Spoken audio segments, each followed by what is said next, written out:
Hello everyone, assalamu alaikum warahmatullahi wabarakatuh. Waa Shakuur bin Rashid iyo mar kale video cusub ku soo dhawaada. Videoga daawanayna waxa lagu wada duubay sidoo uu dhameystirnaa DJI Mavic Mini 2. Maanta ma rabo inaan marka ka wada hadlo DJI Mini 2 iyo waxay tahay drone-kaasi sida loo isticmaalo dhan. Waxaan ka sameeyay full tutorial dhameystiran sanadkan bilowgiisa marka haddaan daawan linkiga meelahan aan ku soo dhigi doona ee videoga soo daawo. Marka ma rabo inaan ka hadlo drone-tan iyo waxay tahay iyo drone-nada kale marka la barbar dhigo waxay soo saartay waxa kama hadlayo. Waxaan ogsoonay marketka ugu fiican waxa kamid ah sida Mavic Pro 2 iyo tii ugu dambeysay imika oo ah Air S2. يعني waxa sheegaya kamaradaha yar yar ee yani high quality ka soo saara يعني budget kooduna iska macquul ka yahay aad walba isticmaal kartaa inay sheegaya kuwa cinema loogu talagalay waxyaabaha laakiin very decent yani way fiican yihiin marka who knows yaas laha bahla yar inta la leg ayaa soo saari doona video aad iyo aad qurux badan maanta marka wax rabaa inaan kula wadaago 6 tip oo hadda sameeyso cinematic drone footage kaaga kor u qaadi doona coming up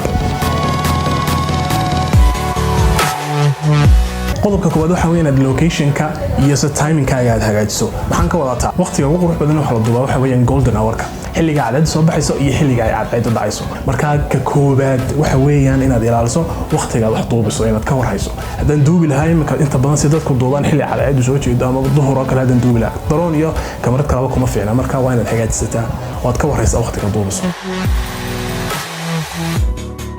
qodobka labaad waxa weeyaan inaad isticmaasho kamarada manual-keeda drone iyo kamarad caadi ah labadaba qofku adu doonayo the best of it is use inuu isticmaalo sida ugu fiican loo isticmaali karo waa haduu isticmaalo kaliya manual-keeda weeyaan automatic kuma fiicna marka waxa jirta drone-ka marka la isticmaalayo drone-kana waxa weeyaan laba option baa leedahay automatic iyada isku ka wado sida kamarada laba kamarad duubsana ama inaad manual ku isticmaasho marka anigu inta badan waxaan isticmaalay manual-ka aad isticmaalaysan marka waxaad heli doontaa inaad flexibility aad ku yara isticmaali karto aad yiri kala bedeli karto imika kala caadooda soo baxayso oo yani iftiinkeedu yar yahay inaad yara kordhin karto midow yara tahay haddii cadaan tahay inaad yara koobi karto waxyaabaha soo dhammaad helaysaa marka in aan manual-kaaga isticmaasho qof kasta oo baro haddaad weydiiso maxaad sidanka kamaradaada u isticmaashaa wuxuu ku oranayaa the first thing kuu sheegay waxa weeyaan manual baan u isticmaalaa marka manual-ku waa muhiim sababtoo ah kamaradaada xukumaya waxay arki karto iyadoo waxay awood u leeyahay waxay process gareynayso laakiin adigu waxay arki karto waxay si fiican u eegi karto iyo light-keeda waxyaabahaas oo dhan adiga ayaa mas'uul ka marka waa inaad manual-ka isticmaashaa kamaradaada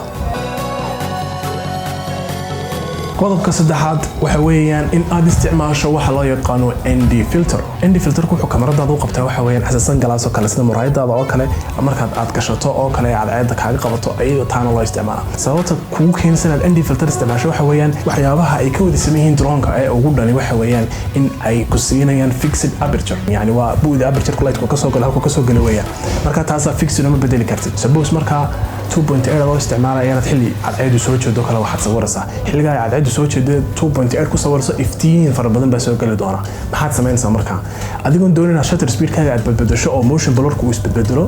ee taasina ay qaacido gaar leedahay 180 degree rule la yiraahdo iyo adigoon ISO-gaaga badbedelaynin si aad noise-ka iyo waxyaabaha uga ilaaliso video-ga oo labadaas ay ka xiran yihiin hatta taabatan ay ka xumaan doonaan laakiin maxaad sameynaysaa waa halka ay hadaba imaanayso inaad isticmaasho ND filter neutral density filter ama base polarizer filter-ka nooca loo yaqaan marka ND filter-ku wuxuu qabtaa laba shaqo labada shaqo waxa weeyaan inuu polarizer sameynayo iyo inuu ku sameynayo inuu f stops-kaaga ku hagaajinayo maxaan ka wadaa waxyaabaha ku sameeyay waxa kamid ah markaad glass-ka yar u geliso lenses-ka drone-kaaga markaad u geliso waaniga kuuri 2.8 baad ku isticmaalayso kale aperture-kaaga marka wide open buu ahaa iftiin far badan uu soo kaliis mana bedeli karin laakiin taa markaad geliso iyada ayaad glass-keeda yar baad kala wadwadaysaa oo kala dhinac u jeedinaysaa kadibna midowbay ku sameyn doontaa oo kale hadda xagan wareejiso kale f stop-kaaga yani aperture-kaaga ayuu numberka hoos u dhigi doonaa ama kor u qaadi doonaa si uu madoobato marka taasi taa uu sameeyaa sidoo kale waxa uu sameeyaa in uu polarizer sameeyo oo hadda doonayso inaad biyo dul cararto kale biyahaasna ay reflection sameeyaan iftiinka reflection-ka inuu yani eliminate gareeyo oo biyihii soft noqdaan ayaad arki doontaa ama erka oo kale waxyaabahaas oo kale meel kasta iftiina inuu soft ka dhigo labada shaqo ND filter ku qabtaa marka anigu ma isticmaalo ND filter hadana videogaas sameeyay marka ha isku daalin hadana ND filterka imka aan helin laakiin waa standard oo la isticmaalaa si videoga cinematic u noqdo taa kala saar hadaan haysanin sida anigu sameeyay waad sameyn kartaa oo ah editing kayga iyo markii hore shutter speed iyo ISO ga isku soo dheelitiray iyo waxyaabaha ayaan sameeyay marka taas ayaa iga kaafisay inaan isticmaalo ND filterka laakiin waa muhiim inaad isticmaashaa qodobka saddexaad waa ka qodobka afraad waxa weeyaan in aad cinematic movementska aad improve garayso oo aad practice garayso cinematic movementskaasi ogsoono waxa weeyaan halka kala separate garaysa pro-ga iyo amateur-ka waxaan arkaa dad fara badan oo sameeyay intii droontooda inay erkiinta u kiciyaan kadibna ay 180 degree oo dabeedna u wadaan oo aad moodayso inaad ka soo daawanayso security inaad ka daawanayso moodayso meel sare security indhihi security oo kale kala soo socdo kala soo xiriirinayo kale waxaasoo kale marka keer gudub kasiyarasi inta keer gudubto waxaad sameysaan yara walaaji kaas oo ay ka koob tahay sidaad u isticmaalayso joystickkaaga haddaad si yaro softi aadan u isticmaalin kolba saa doonta tiraahdo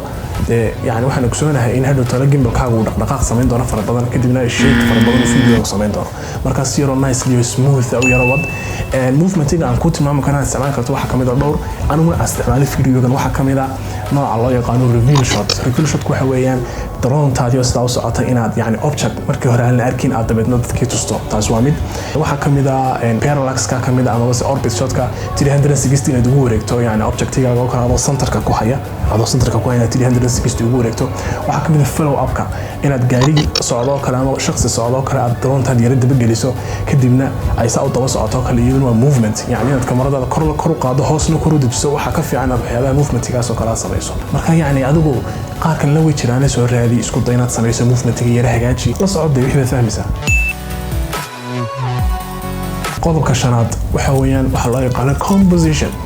composition kaas waa muhiim horena waan uga soo hadlay in badan oo hore composition kaagu waxa weeyaan halka aad objectigaaga frame-kaaga aad ka dhigiso marka مثلا imka shotkan halkan kaaga muuqdo kale parallax effect baan sameeyay anoo parallax effect sameynaya ayaan composition kii maxay sameeyay saddex qaybood baa loo kala qaybiyay rule of third baan isticmaalay marka centerka waxaan ku hayay qaybta diyaaradda halka haddaad u fiirsato centerka markaad saa ula socoto ishaadu waxay arki doontaa inay taa centerka ku hayso marka waxaa jira dad fara badan oo dadka tusa inay drone haystaan kadibna intii ka fogaadaan saa ugu soo socda kadibna moodaya videogu cinematic no dadkii daawanayay ma garanayaan halka ay focus ka saarayaan marka inaad soo korogorayso ama soo dhaweyso ama zoom soo kale qaar daroonta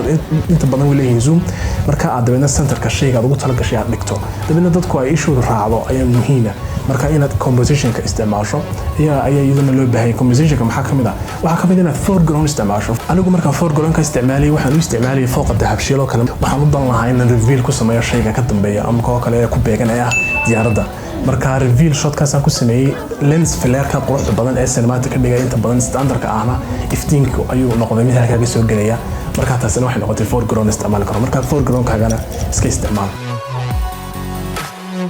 tip number 6 waxa weeyaan la isticmaasho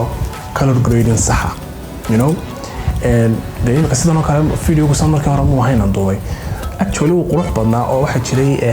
cadceedu si fiican bay halkaa uga soo baxaysay guryaha dabadooda ama fooqaqa dabadooda laakiin se color grading kana arkayso muu ahayn marka hore sidaa marka hore noocan u ahaa markii dabeetana aan color correction ka saxay kadibna aan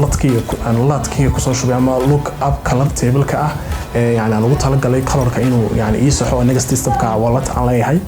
dhawaan aan rabo insha Allah inaan la wadaago ama si teal aan orange weeyaan kadib markaan taa dul saaray step talabaad haddana color grading-ka ma saxay maskan fara badan baan sameeyay marka dad jeceshahay taa laftirkii horta intaan dhaafin inaan tutorial ka soo sameeyo habkii aan u sameeyay color grading-ka gaarkaana fadlan igula wadaag qaybta commentiga marka color grading-ka waa muhiim intaas oo markaan sameeyay markii dambe noocan soo baxay marka adigoo marka hore video qurux badan duubay actually oo iskii hadda qurxiso soo baxayo ayaa haddana hadda final touches aad ku sii sameeyso waxa laga yaabaa inuu ka soo baxo